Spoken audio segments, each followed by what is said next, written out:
I'm just going to jump right into the story. Hello, my name's Detective Sullivan. Thank you guys for being here today. So let's get into this. On February 22nd at 10 p.m., we received a phone call from Advent Health Hospital staff that they received a 10-year-old male patient that contained evidence of physical abuse. Additionally, they were performing active CPR on the child and administering life-saving measures. We learned that the child was brought in through the front door of the emergency department after arriving by vehicle with the child's mother, Kimberly Mills, and a male now identified as Andre Walker. Per hospital staff, Andre left the hospital immediately. Once Kimberly learned that law enforcement was on the way, she immediately left the hospital, all while her 10-year-old son was receiving CPR. And just so you guys are aware, this is Andre Walker, and this is Kimberly Mills. Shortly after our units arrived at the hospital, Kimberly Mills returned with her other child. Once we obtained Kimberly's information, we obtained her address, which is within our city limits. Detectives began working immediately on obtaining a search warrant for the house. Kimberly refused to cooperate with the law enforcement investigation. The 10-year-old child was eventually airlifted to a regional trauma center where hospital staff continued life-saving efforts. It is clear to our agency that this child underwent gruesome abuse. He is covered head to toe, He is covered head to toe in various size bruises that are in various stages of healing.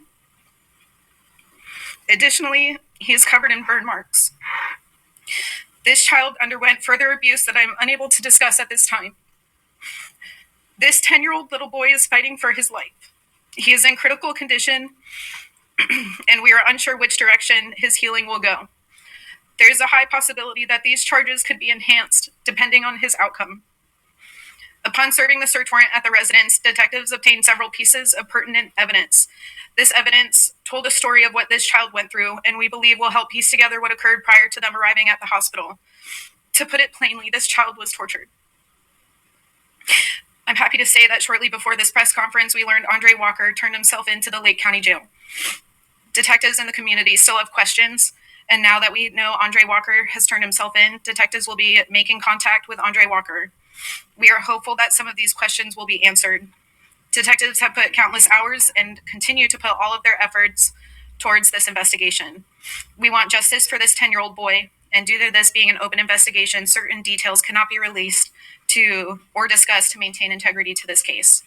At this time, I'm willing to answer some questions. Apparently, this does not seem to be a one-time thing. Based off of the bruises that we found in various stages of healing, no, we don't believe this is a one-time thing. Can you say how long you think the abuse is going back? It's hard to say, but that's something we hope to find answers to. Was the other boy, did he have any signs, he or she have any signs of abuse? That's something that hopefully today we'll have answers to that as well. Has Andre been cooperative? Have you guys had an opportunity to talk to him at all? Due to him just recently turning himself in, we're hoping that we can get some of those, any questions that we have for him, that he'll be willing to answer that. So hopefully by the end of today.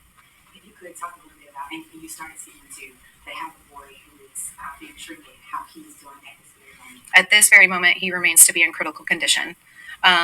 It's hard to say what direction he's going to go. He's fighting for his life. Has the mother been cooperative at all? She were able to share with us? She did not wish to speak with us.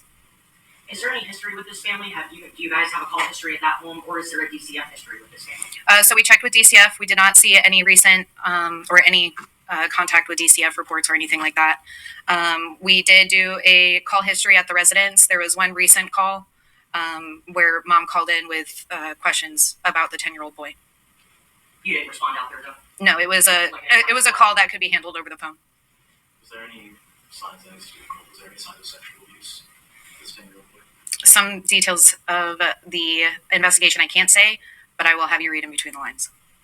The relationship between the Mills, Kimberly, and Andre, are they a couple? Are they related? What's their relationship? Sure. So because she wasn't very forthcoming with her relationship with him or him at all, we're still trying to piece together his relationship to her. Has there been any outside contact with other family in regards to the little boy that's being treated?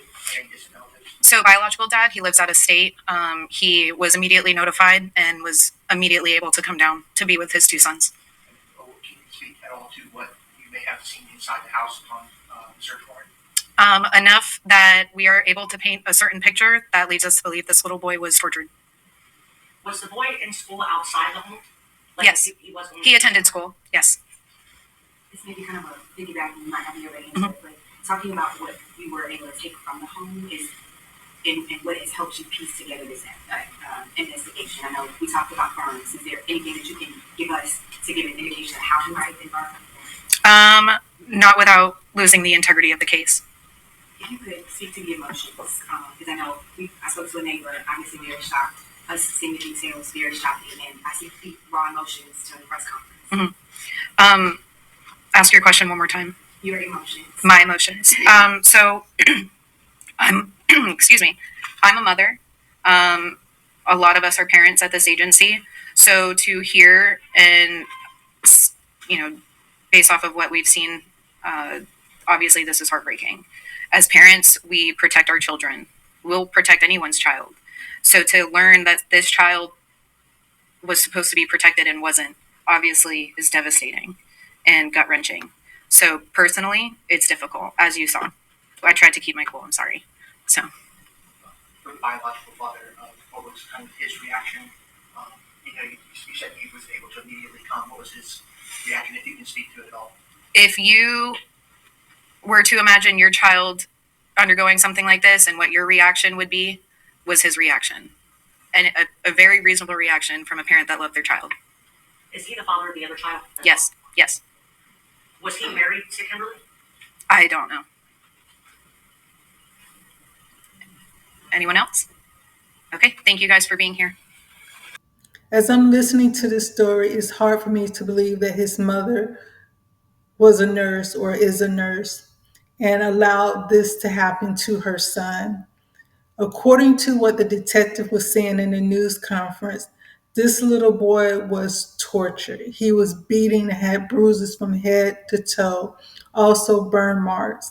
When the reporter asked, was he SA, she stated, read between the lines. So that's letting you know that he was. They don't want to speak on everything because they're still going through an investigation. He is currently in Arnold Palmer's hospital in Florida. He's still fighting for his life. I will be following this story. Once I get more information, I will let you know what happened. I'm going to also share a scripture with you. 1 John 5:19 ESV. We know that we are from God, and the whole world lies in the power of the evil one. Thank you for watching. My name is Delmarshae. Please like, share, and subscribe.